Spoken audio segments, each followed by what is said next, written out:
is intended for responsible adults only. We advocate for the repeal of marijuana prohibition for adults. We discuss the science, culture, and controversy about America's marijuana laws.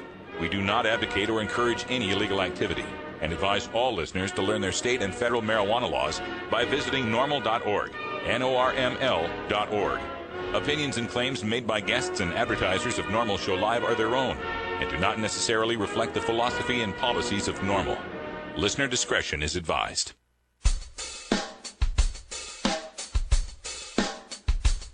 You take a seed, you plant it, you grow it, you dry it, you roll it, you smoke it. You take a seed, you plant it, you grow it, you dry it, you roll it, you smoke it, and it goes down smooth. Hey! Spanning the continent to bring you the truth about cannabis and marijuana law reform. I smoke pot and I like it a lot. From the promise of legalization. And I think we need to think and decriminalize our marijuana laws. To the agony of prohibition. One major responsibility is to encourage people to use less drugs. The National Organization for the Reform of Marijuana Laws presents Norml Show Live, Marijuana Nation. Now, here's your host, Norml's Outreach Coordinator, Radical Russ Belville. Good day, tokers and tokettes, and welcome. It is Friday, February 17th, 2012, and it's got to be 420 somewhere in the world. And apparently what I thought was going to fix the tail end of that intro did not work. But it's still good to be here. Welcome to the end of the week and the beginning of the weekend. We're glad you could be here. We got a great show coming up. Joining us from our virtual studio in beautiful Astoria, Oregon is our senior news editor, Cannabis Carrie. Hi, Carrie. Hi, Russ. Happy Friday. Happy Friday. And a programming note for folks. This is a 3-day weekend for the Norml family as we take the federal holidays off, usually. And this Monday is President's Day. So federal holiday on Monday, so that means no new Norml Show Live. But I am going to rerun a couple of specials I did. One I did on President's Day last year, examining the history of U.S. presidents and their use of cannabis or growing of hemp. And I'll also run my special on Richard Nixon and the war on drugs at the 40th anniversary a year ago and his own words. So a couple of presidential type shows coming up on Monday, but nothing live. Now, coming up on today's live show, we've got our hemp headlines, and Carrie's got that. So what's in the news today? Well, today we're going to go to Arizona, where the House voted on a marijuana ban yesterday. I'll tell you all about that. Plus, we've got some world cannabis news for a Friday. We're going to go to a demonstration over in Poland that happened today. And if we have time for it, some celebrity bus news. But first up, we're going to go to that story finally out of Texas Christian University, a drug sting that happened last week. We've waited a few days, and I'm glad we did. We've got some new information on that as well coming up first in today's hemp headlines. All right. I've got a couple of stories as well. We probably won't get them in the first hour. We'll take them in hour two. A story on global alcohol regulations being called for by the World Health Organization. And a stupid stoner story involving a teenager. You got to check this one out. We'll probably get to that in hour two. Also coming up on today's show, it's Rockin' Friday, so Herb Thrasher will be calling in with the rock tune for the day. Sun Gods in Exile with Smoke and Fire. Paul Armentano joins us for a legislative roundup at half past the hour. And Norml has officially endorsed Washington's I-502 legalization measure. I'll talk about that in our Radical Rant at the end of the show. So stick around. It's the Norml Network and Norml Show Live. We're back right after this. You're listening to Norml Show Live, the voice of the marijuana nation. Hi, I'm Radical Russ. One of the best things about marijuana is the wonderful aroma. But when you travel a lot like I do, that aroma becomes a suspicious smell. That's why I endorse stealth-products.com, the leaders in smell-proof containers. From smell-proof vacuum bags to smell-proof backpacks and duffel bags, all the way to smell-proof digital safes, stealth-products.com has you covered. Stealth-products.com brings you safe, secure, odorless layers of protection with activated carbon fiber. Backpacks and duffel bags are simple black so as not to attract attention with a logo or flashy design. Now, nothing is perfectly odor controlled from the detection of drug dogs, but with proper vigilance, containers from stealth-products.com will help you avoid nosy humans. You're now listening to Ella Beats. Stealth-products.com. Stealth-products.com. How's it, everyone? This is Yee from Pepper, and you're listening to the Norml Show Live. All right. weedmaps.com. I'm Radical Russ from Norml. In my job as outreach coordinator, I travel every month, and when I'm on the road, I need a fast, accurate way to find the medical marijuana dispensaries in the area. So I turn to weedmaps.com. Weedmaps.com has the best dispensary locator online or on your mobile device. Search by zip code or let Weedmaps find you, and in seconds you'll have the addresses, phone numbers, and customer service reviews for the medical marijuana dispensaries in the local area. Weedmaps.com also has a section devoted to helping you find a doctor who understands and recommends medical marijuana under your state's law. You can even check prices on the Medical Marijuana Stock Exchange. Coming soon, you'll even be able to find the listings of Norml attorneys and chapters, local head shops and grow shops, and the best weed-friendly businesses. Weedmaps.com has the information you need to be an informed cannabis consumer. Visit weedmaps.com today, a proud sponsor of the Norml Network. Inhaling deeply of the sacred smoke.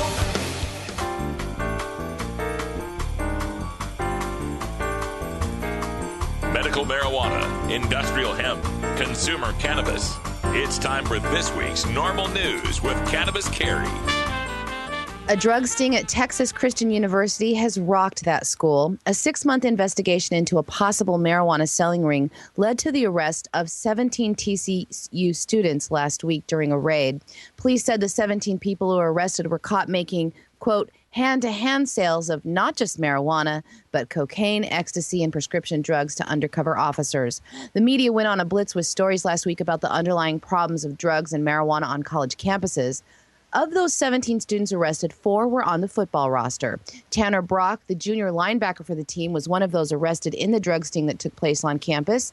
His arrest warrant was published in local media, and it indicated that he admitted to an undercover officer that he had flunked a team drug test and that there would be an additional 60 or more players that would be screwed too. The warrant says that an officer had him look over the TCU roster and that player by player, he indicated only about 20 of them could pass a drug test. Now, his story added fuel to the fire about the drug usage on campus, and national sports medias were reporting about drug use among athletes. But now, a week later, more stories are emerging about those arrests and the investigation and drug use on the TCU football team. Despite all the claims from that TCU linebacker, local media has released a report this week from a February 1st surprise drug test of the team that showed only 5 players tested positive for marijuana. An additional 11 players did have trace amounts of marijuana in their system, but a quantity that was within the margin of error for the test. Marijuana was the only drug that was detected during the drug screening, and 86 players on that team tested clean. The reports do not indicate whether the arrested team members were the ones who tested positive. TCU released a statement that said that the school does test its athletes for drug use on a regular basis and added, quote, the comments about failed drug tests made by separated players in affidavits cannot be verified simply because they were made in the context of a drug buy. And now the attorneys for 2 of those other students arrested in the TCU early morning drug sting say that the investigation went too far, that 6 months of an investigation into some college kids getting pot for each other is destroying the lives of 17 people.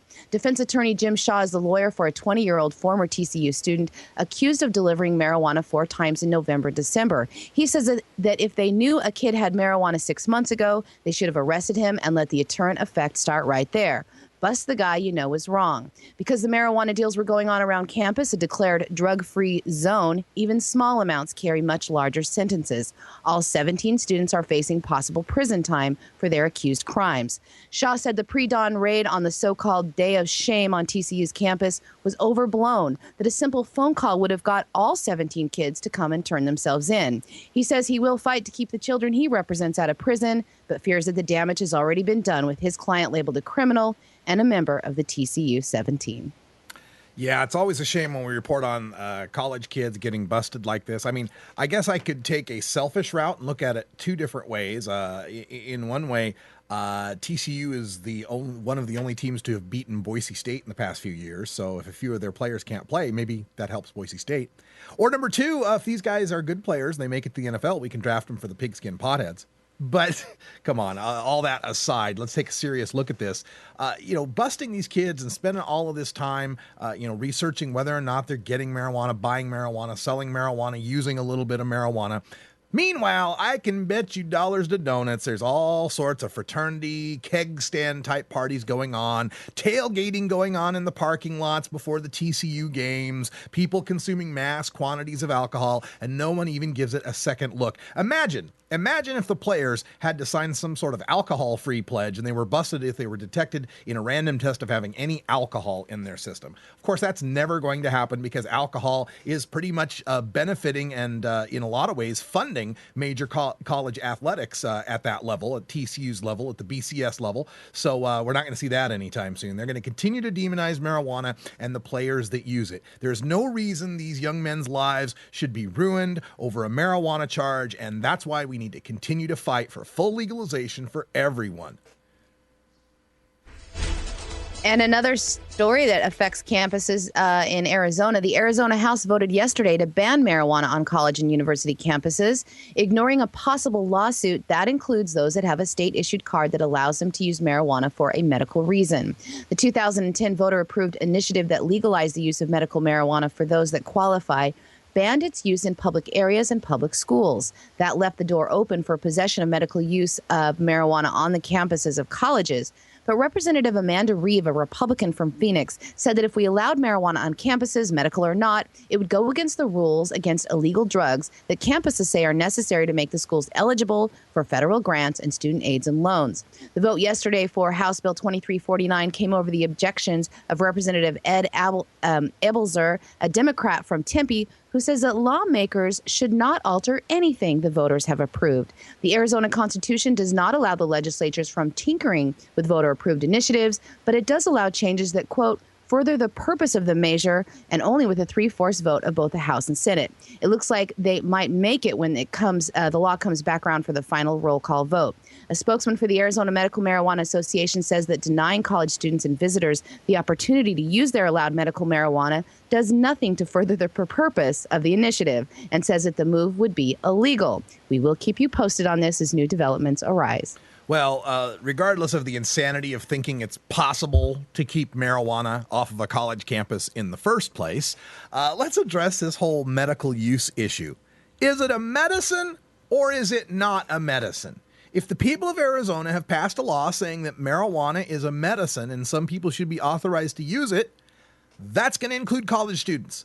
That's going to include people that visit college students. What good is it to designate something a medicine someone can use if they're not allowed to use it based on the circumstances of where they happen to be going to school, happen to be working, happen to be living? This continued discrimination against medical marijuana patients continues only because we keep trying to go after healthy marijuana users. And that's why every time we pass medical marijuana laws, I always say, this is a good thing. We want to get patients off the battlefield and all of that, but it's never going to go far enough. Patients will continue to get these Jim Crow-like second-class citizen treatments where they can't take their medicine to school, they can't use their medicine if they're going to work, they're not able to drive if they've ever used their medicine. Enough of this. Let's end the charades. Let's legalize marijuana for everyone. Let's stop trying to figure out who's healthy enough to put in a cage and who's sick enough to discriminate against. And let's just recognize everyone's right to pursue happiness in the way they see fit, so long as they're not harming others.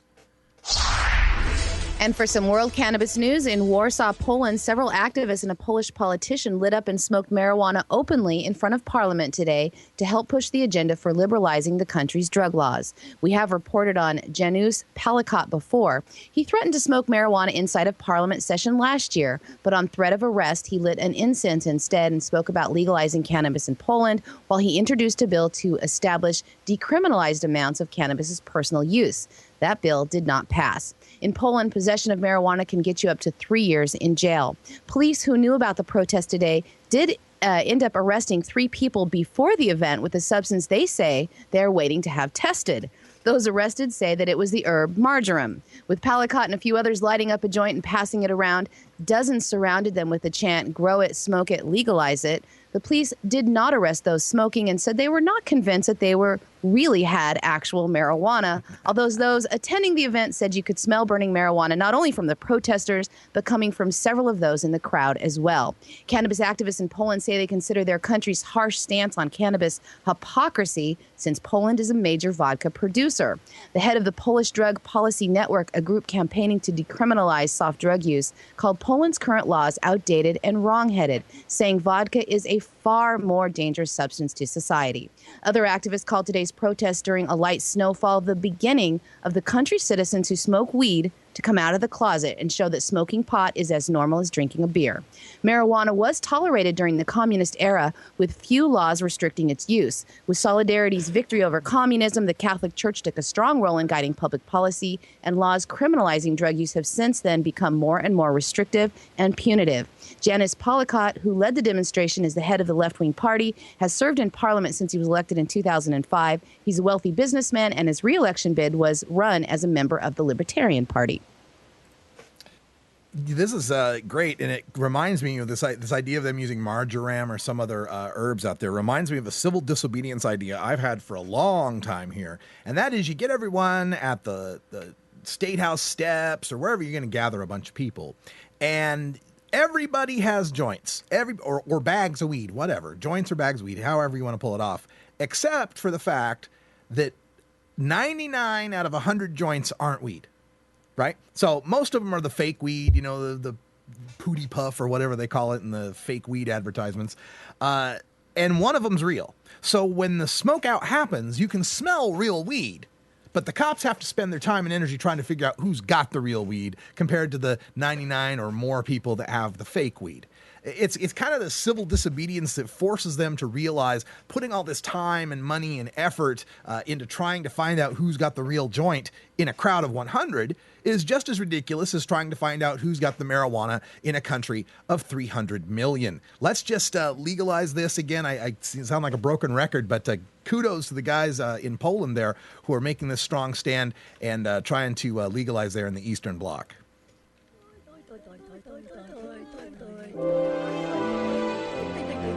Stupid Stoner Stories. As a public service, Norml reminds you that smoking marijuana will not make one stupid. However, some stupid people do smoke marijuana. Don't be one of those stoners that make the rest of us look bad. Learn your lesson from today's Stupid Stoner Story. All right, for this story, you know, I sometimes refer to the whole treat it like tomatoes crowd. You've heard me talk about that before. You know, people who think that marijuana ought to be absolutely free, no limits in any way. And everybody knows when you go to a hydroponics store that you're supposed to ask about your tomato plants, right? But in the age of Google Images, it is inexcusable for anyone not to know that pot plants and tomato plants do not look similar. We go to our Stupid Stoner Story correspondent, Freddie Farrak, with this news from the Daytona Beach Journal. I'm Freddie Farrak. A 15-year-old boy climbed into Angela Cartwright's kitchen window thinking to make off with a marijuana plant, but instead the young thief was actually stealing a potted tomato plant, a sheriff's arrest report shows. As he was running away from Cartwright's house on Carmen Avenue near Holly Hill on February 10th, just after 7 a.m., the teen even yelled at Cartwright, quote, "See, I have one of your pot plants," end quote, the arrest report states. Cartwright had arrived at her residence that morning after leaving her 6-year-old son off at the school bus stop. When she arrived at her home, she saw a teenager whose torso was inside her kitchen window and the other half of his body was hanging outside, the report shows. According to the report in Cartwright, the boy, who the Daytona Beach News Journal is not identifying because of his age, admitted to stealing the tomato plant, valued at under $5. When interviewed, the young suspect told a lawman the same thing. He broke into Cartwright's house thinking he was getting away with a marijuana plant, the report shows. And we have one last story real quick. Carrie, you got news on Robin Thicke? Sorry, Russ. Yeah, he was arrested today around noon. Robin Thicke, he's an R&B singer. He's the son of Growing Pains actor Alan Thicke and singer Gloria Loring. Anyway, he was spotted by cops smoking a joint in his Cadillac Escalade. just on the street shortly after noon today. He was sitting in his car and arrested for a small amount of marijuana that they recovered on him on the time. He was sitting with another passenger, although we know that Thicke was the only one arrested. So we just assume it's a small amount. He's well known, though. He's also married to Mission Impossible and Ghost Protocol actress Paula Patton. So there you go. Well, there you go. Robin Celebrity Thicke. arrest. Yeah, celebrity arrest happening today. Well, all right. I'm sure he's going to get pretty decent treatment, pretty decent lawyer to take care of him. I just wish that everybody else could get the same sort of treatment that Robin Thicke's about to get. Hey, Russ, what do you think about a break? What amazing timing! I'm your 420 buddy. We'll take a break and be right back. It's 20 after the hour, and we have to take a short break, if you know what I mean. Please support these sponsors who support Norml Show Live. Oh, have you ever met that funny reefer man? A reefer man. Have you ever met that funny reefer man? A reefer man. If he said he swam to China, he would send you South Carolina. Then you know you're talking to that reefer man.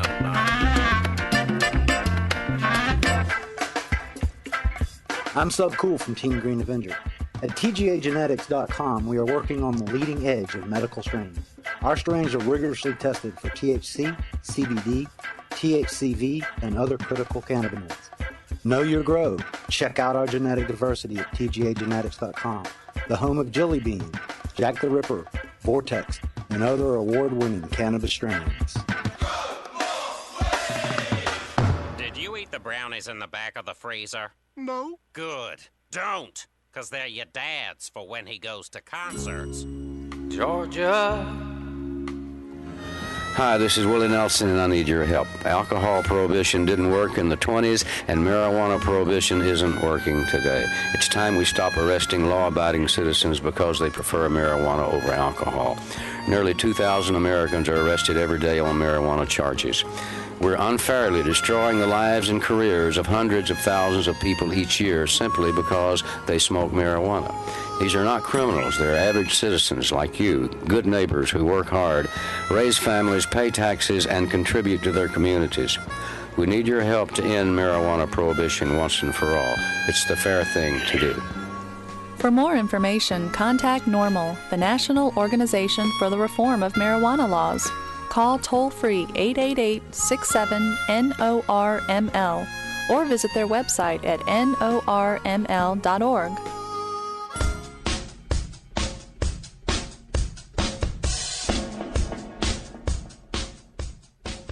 It's time for your daily Toker Tunes, the best in 420 friendly music from all genres that uplifts, entertains, and informs the public. Today, we take you into the weekend with Rockin' Friday. Our segment features the best of rock, metal, punk, and jam band music. If you'd like to submit your song to be played on Norml Show Live, send it to us at stash@norml.org. Now here's some more great independent marijuana music for today's Daily Toker Tune. All right, it's time to rock once again. We bring Herb Thrasher on the line. How you doing, Herb? I'm doing great, man. Another rainy day in Portland, so things are starting to feel normal again. Exactly. Hey, before we get to the Rockin' Friday tune, I want to remind everyone we got Norml Rocks with Herb Thrasher tonight at 8 p.m. We weren't on last week because I was out in L.A., and we're going to take care of that. We're going to get some engineering fill-ins as well so that when I'm out of town, those shows can still be done live. But we haven't got it yet, so we're going to do a new Norml Rocks tonight, and I know, Herb, you're excited about tonight because you got an amazing guest.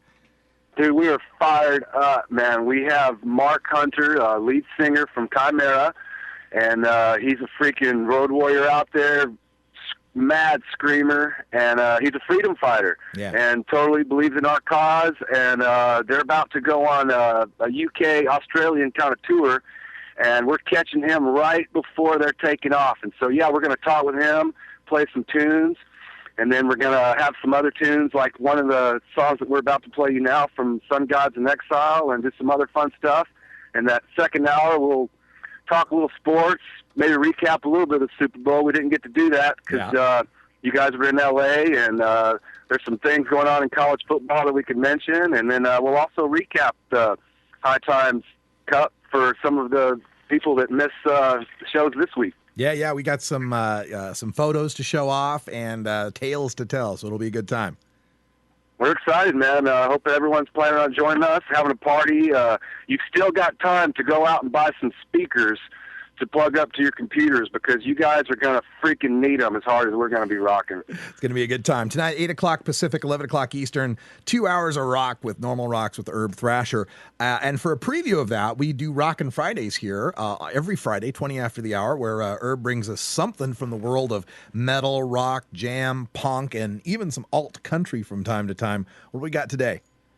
Oh, man, I'm fired up here. You know, being from Alabama, you know, growing up on Southern rock, it's in my blood, man, and that's a music genre that's just not really been in the news here in the last decade or so. And I found a band, man, that is really, really bringing it back, and I'm excited to bring these guys to you. So in a world that needs rock and roll more than ever, at a time when the music establishment continues to overflow with cookie-cutter pop and rap, in a place that's known more for their lobsters than their maddening solos, Sun Gods in Exile have arrived to bring some honest-to-God hard rock to the masses. Formed in early 2008 in Portland, Maine, by four guys that worship at the altar of vintage rock, Sun Gods in Exile is more than the sum of their respected past. Their first album, Black Light, White Lines, seized with some of the same classic rock energy that their live shows have gained them widespread notoriety, and not to mention their infamous after parties. The licks are strong, the solos are blazing, and the songs leap from the speakers like rock and roll toad in a blender. In March 2011, Sun Gods headed back into the studio, again with their same record engineer, to record their next slab of music, Thanks for the Silver, due in early 2012. So the album's not really out yet. It's coming out soon, but we're going to have this song here, and you guys will be able to find it soon. The song Smoke and Fire from the new album, Thanks for the Silver, is a great example of the schooling of these boys learned and the teaching us now. So kick back, have a smoke, and jam out to Sun Gods in Exile. See you guys tonight on Norml Rock. Keep the peace. Right on, Herb Thrasher. This is Sun Gods in Exile, Smoke and Fire for your Daily Toker tunes on Rockin' Friday.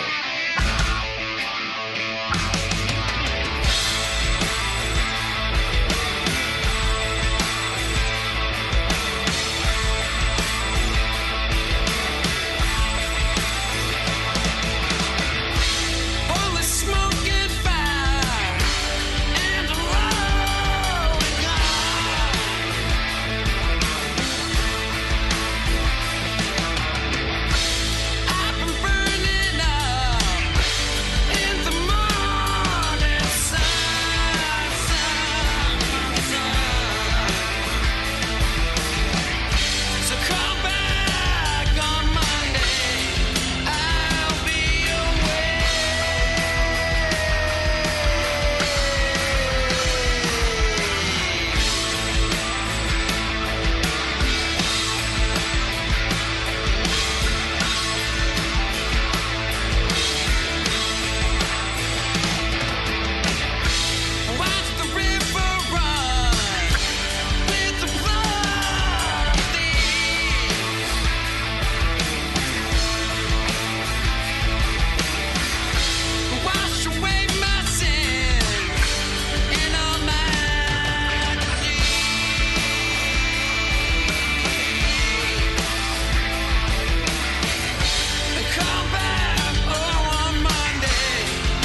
everybody. It's Wiz Khalico from the Ivory Island Hour, which comes to you live every Wednesday night at 8 p.m. Pacific on the Norml Network.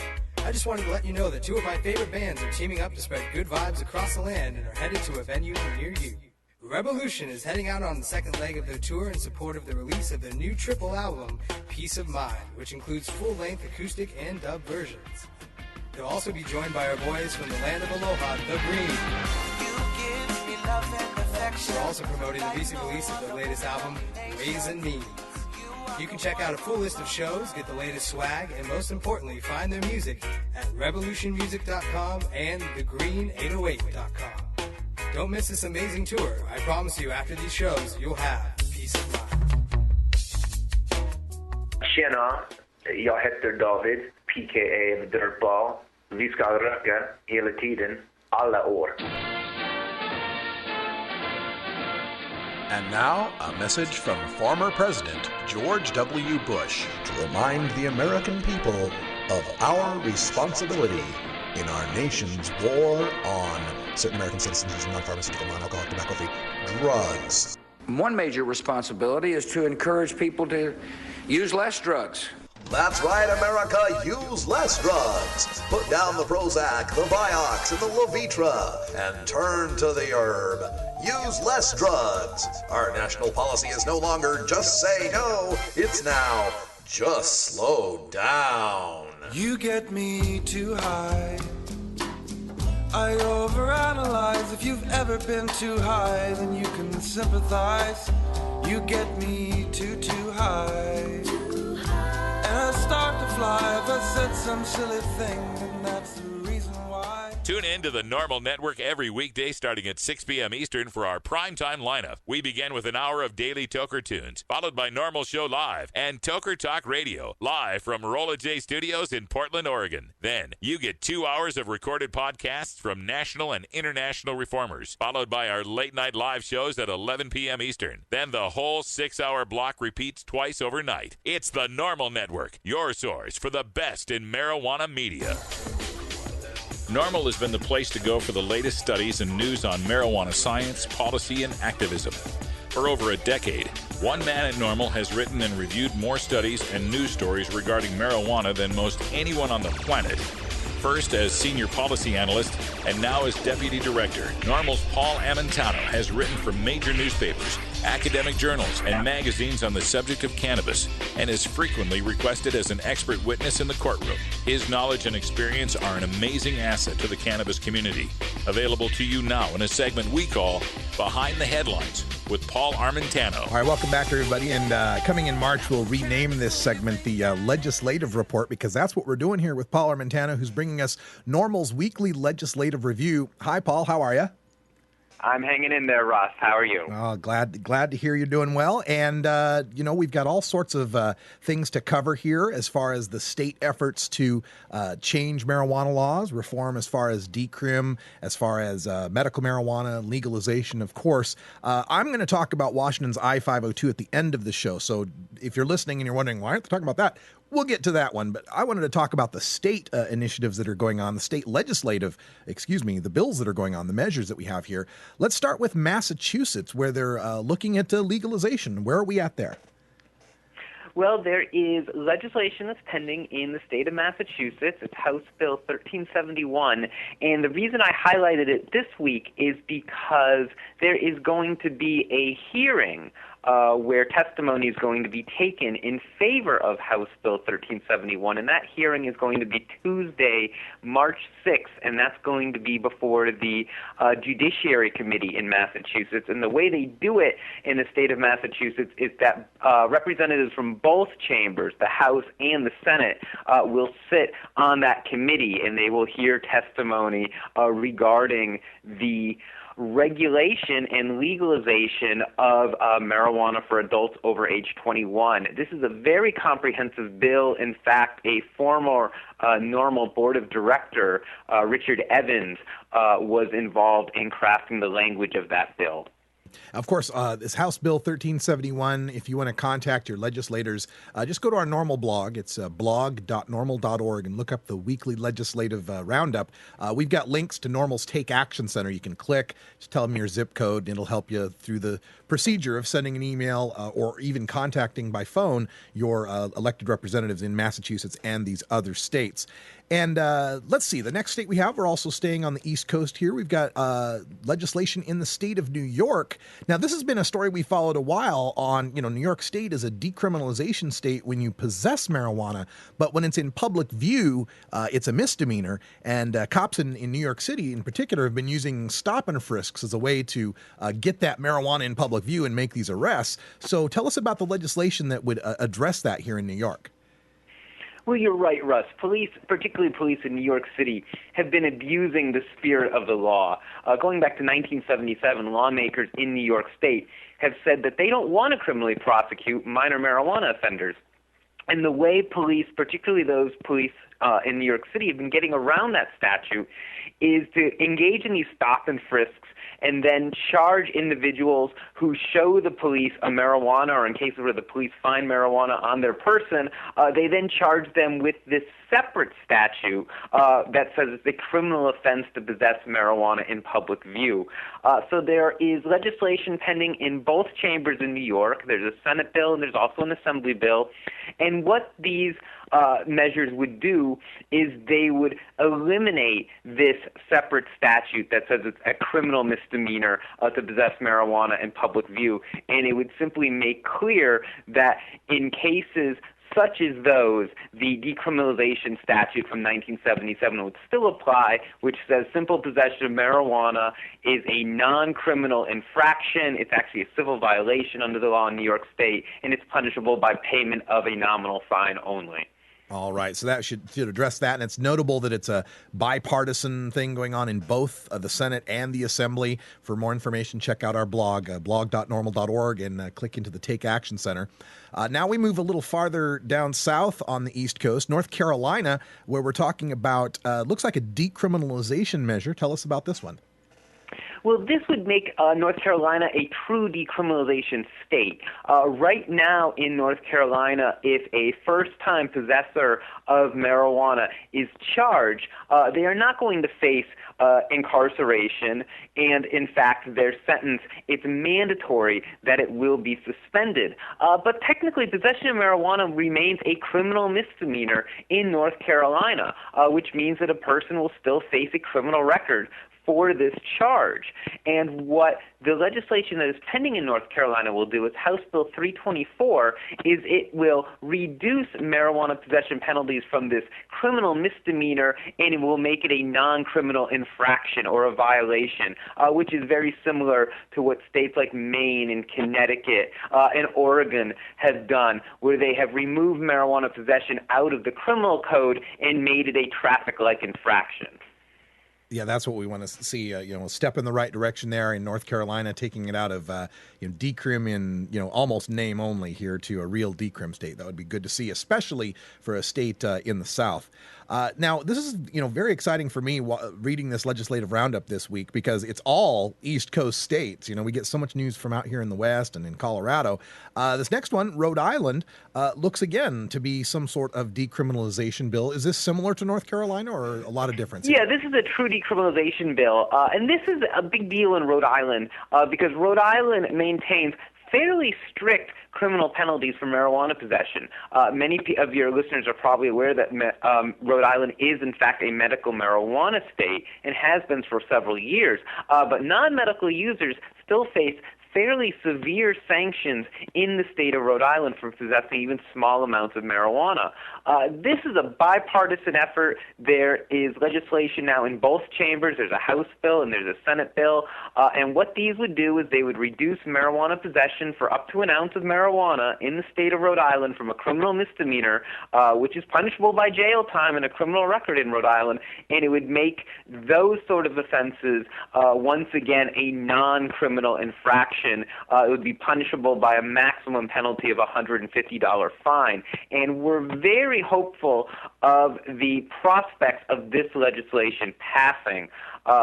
Rhode Island has a legislature that probably more so than any other legislature on the East Coast or in the Northeast is the most sympathetic or marijuana friendly. They understand this issue. They've dealt with this issue many years earlier, and these measures seem to have adequate support. But that does not mean if you live in Rhode Island that it is not pertinent. You contact your House member and your Senate member and you urge them to support this legislation. We also know that this legislation is strongly supported by the voters in the state of Rhode Island. MPP, to their credit, paid for a private polling firm to ask voters in Rhode Island whether they supported the decriminalization of marijuana, and over 65% of the respondents said that they supported this specific legislation. So this is something that's favored by the voters, and hopefully it'll be favored by the lawmakers as well. And we have something similar brewing up in the state of Vermont as well, House Bill 427, another decrim measure? Yes, again, this is very similar to what was being proposed in Rhode Island. This is a measure to reduce simple marijuana possession from a criminal misdemeanor to a non-criminal offense. This is pending in the House in Vermont.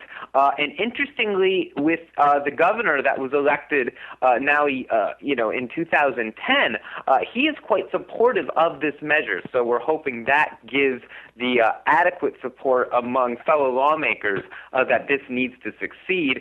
There was a statewide poll done and released just this past week in Vermont showing once again more than 60% of adults in Vermont support this type of a change. So we hope that message resonates with lawmakers. And certainly any of your listeners who want to learn about these measures or any additional measures, and there's now marijuana-friendly legislation pending in about 25 or 30 states, they go to capwiz.com/Norml, the number 2/issues. They can see summaries of all of these pieces of legislation, and they will be put directly in contact with their state legislators, and they can then contact them and tell them to support these specific efforts. All right, folks, we'll get that in the chat room. It's capwiz.com/Norml2/issues, and you'll be able to find the links to all of these different state issues. Now, for updates on some previous states, I had gotten an email saying something about a introduction of a West Virginia medical marijuana bill. Have we gotten an update on that? Yes. Well, I can tell you that we have an alert on it. It is on the link we just mentioned. There is medical marijuana legislation pending in West Virginia. It's actually the reintroduction of a bill that was introduced for the first time last year. It's House Bill 4498, and that's before the House Health and Human Resources Committee. And I believe they have about 2 weeks, technically, and within that time frame, they have to either hear and vote on the bill, or that bill will be tabled in committee. So certainly if people are in West Virginia and they're listening to this show, they need to contact the chair and vice chair of that committee and urge them to prioritize moving that bill. All right. And we had reported earlier this year on Delaware becoming a medical marijuana state. Unfortunately, we're getting something across the alert wires here. Yes, that's the sound. Yep, that's the sound of another governor chickening out. We've got the governor in Delaware halting the program. Can you give us more details on this latest U.S. attorney's threat? Well, it's not a particularly new threat, and that's what makes this most disappointing. This letter that the governor is now responding to was actually, I believe, first sent to the governor's office last year. At the same time, U.S. attorneys in other states were sending similar letters. So the governor was well aware of what the U.S. attorneys were threatening. Really, at the time he signed this bill into law. And Right. What is really curious to me is why it took 8 months or 9 months after the fact for him to actually then publicly, for the first time, acknowledge receiving the letter and then responding to the letter by suspending this program.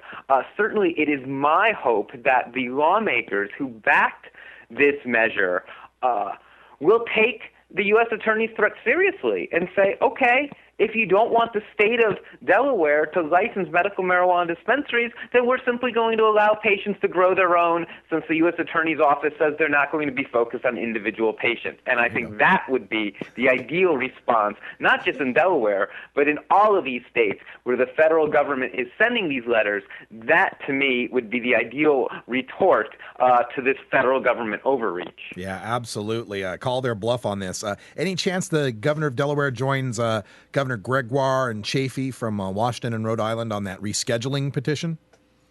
I don't have any insight on that, but I do know that as I said, the primary sponsors of this bill, they're very unhappy with this decision. A few of them are asking the governor to reconsider his decision, and others are saying that if, in fact, he won't, then they simply will consider going back and amending the language of the law to allow for patients to grow their own in Delaware, which under the present law they cannot do. Yeah. All right. Well, Paul Armentano is Norml's deputy director, calling us from the Bay Area in California, and co-author of Marijuana is Safer, So Why Are We Driving People to Drink?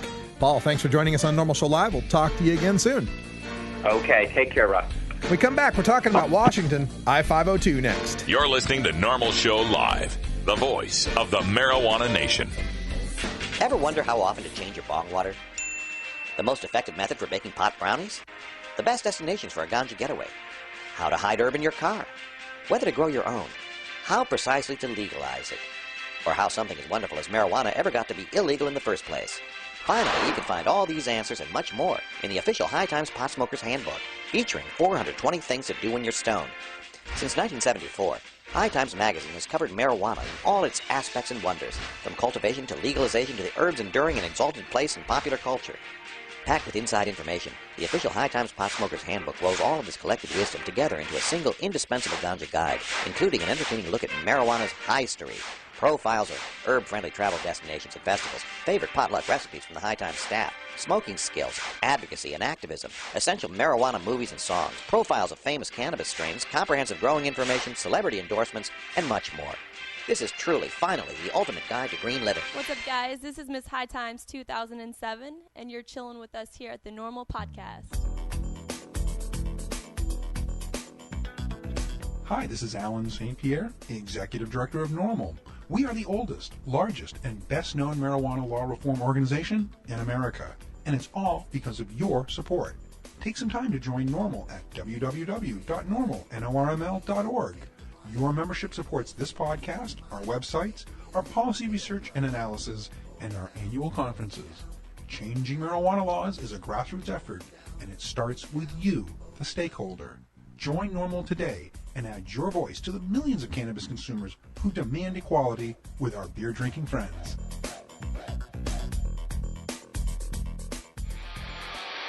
You want answers? I'm as mad as hell, and I'm not going to take this anymore! You want answers? You have offended my family. I think I'm entitled. You want answers? I want the truth! And you have offended a Shaolin temple. You can't handle the truth! Surely you can't be serious. I am serious. And don't call me Shirley. Radical Rant. Well, Norml has officially, they had their Norml Board of Directors meeting, the annual meeting, and has officially endorsed the Washington I-502 legalization initiative that has made the ballot in Washington state. Now, this presents a little bit of a dilemma for me, as some of my most respected colleagues and good friends of mine in the movement in Washington state are opposed to I-502, and they're working for grassroots efforts to place other legalization initiatives on the ballot. Now, their primary concerns with I-502 is the often discussed on this blog 5 nanograms per milliliter per se DUID standard of THC in the blood, and the zero tolerance DUID for those under age 21, and the lack of home growing provisions that would creating stores, marijuana stores, rather than being allowed to grow for yourself personally. And they also contend that these stores would likely be challenged by the feds and perhaps not implemented by the state, but still there's a lot of concern. So I want to address some of this stuff because there are a lot of people listening who might still be on the fence about this. Let's start with the idea of the weed stores, the sales of marijuana. Currently, nobody but patients can grow their own marijuana in Washington state. Now, after I-502, patients will still be able to grow their own marijuana, and the state will be able to license producers to grow marijuana for the state-run stores. So people that are currently growing marijuana illegally could apply for licenses and become state growers. And this could be, a possible legal source of income for these people. So we're not having any fewer people being able to legally grow weed, and we're actually creating more people who could legally grow weed. Now, also, the people that are still illegally growing weed would probably still do so. So now you're opening yourself up to a chance of having a legal place to get weed and still having your regular illegal sources to get weed. And then with the competition that the state is going to be providing here with the larger economies of scale, the weed you have to purchase is going to get cheaper as the growers fight to keep up with the scale of production. Now, I know if you're making a living growing and selling weed, that probably doesn't sound attractive to you, but sorry, you don't deserve to earn a living off of prohibition. Governments don't, lawyers don't, prisons don't, rehabs don't, even bloggers like me don't deserve to be making a living off of prohibition. So let's fight to end my job and other people's jobs and just legalize this thing. And finally, keep in mind that Washington State had until the last election state-run liquor stores. And then the business interests got together and put together an initiative, and now there are no state-run liquor stores. It's all privately run in Washington State. No reason something like that couldn't happen in the future. Then there's the fact that I-502 only allows you to possess a mere 1 ounce, some people will say, and you got to purchase it from a state shop, and then there might not be a state shop because the feds might get involved. There might be a court battle and all of that. You still can't home grow, in other words. That's part of the problem. However, when you legalize 1 ounce of marijuana, that changes everything. And not just in Washington State, but it changes it nationwide. Legalization is no longer a concept, it's a reality. The mere smell of weed is no longer a probable cause for a cop to be harassing you. The possession of a dime bag and a pipe will no longer get you a mandatory 2-day jail stay and a mandatory $500 fine and drug criminal record that follows you around for the rest of your life. And for patients traveling with less than 1 ounce, they get true protection from arrest, not the affirmative defense they currently have, also known as get arrested and then show your medical papers to the judge. And some of those patients with less need won't even have to, go get their annual doctor's permission slip. They might be able to make do with buying from the state store and being able to possess less than 1 ounce. They could save some money every year. And most importantly, other states that are considering legalization, when Washington State does it and they see that the sky doesn't fall and the roads are still safe and the kids are still safe, that will help the other states move forward with progressive legislation. The feds challenging Washington State stores will bring the prohibition fight back to the courts where we can make that states' rights showdown that we need to move this issue forward nationally. Now, don't get me wrong, I still want to see the legalization of home growing. Every adult should be allowed to grow their own marijuana for personal use. That's not on the ballot right now. And it's going to be much easier to convince the people or the legislature the next ballot that comes around that people should be allowed to cultivate the marijuana that they're legally allowed to possess and that state is legally selling and that licensed producers are legally growing than it is to try to secure the right to home cultivation of something that's currently illegal that only criminals grow. Now, sometimes I hear, especially in regard to this 5 nanogram per milliliter DUID standard, that I-502 is throwing patients under the bus. And let me reiterate, a 5 nanogram per milliliter DUID standard per se is unscientific, it's unnecessary, and it's unjust. But let's also reiterate that the majority of tokers won't be above 5 nanograms per milliliter if they haven't toked within 1 to 4 hours.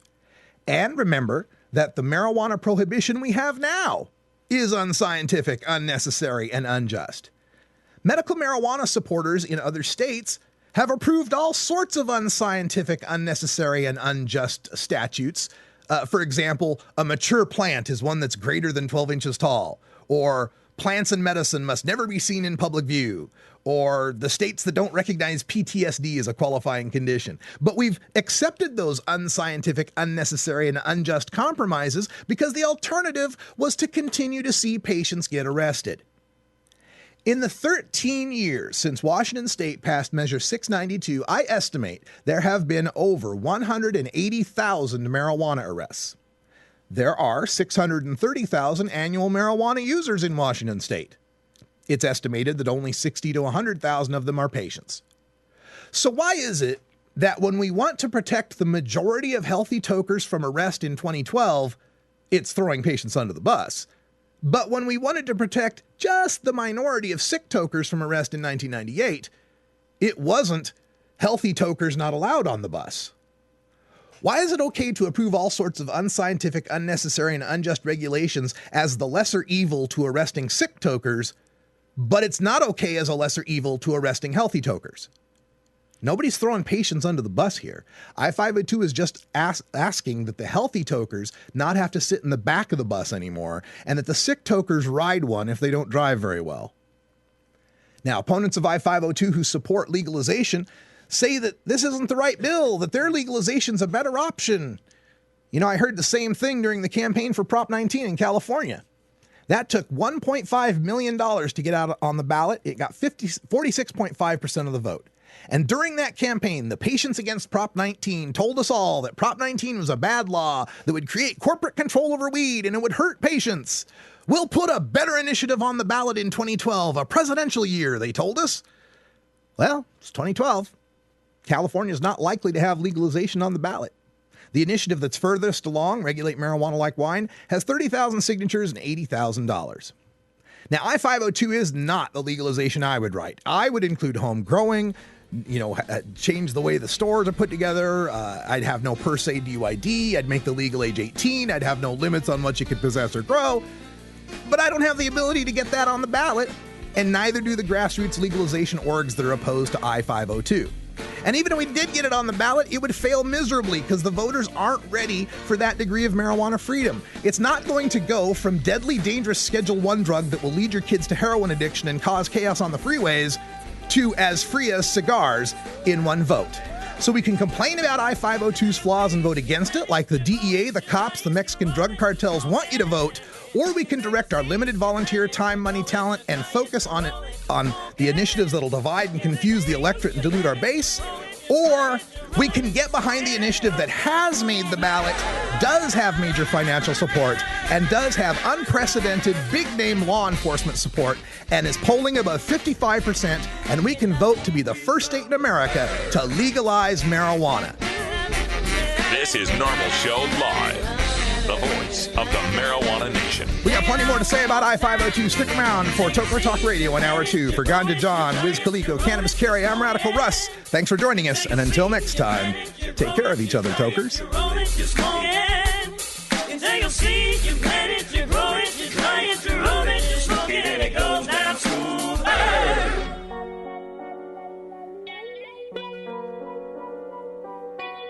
So when I met her on the block, no one makes you up, friend. Had a bag before it all.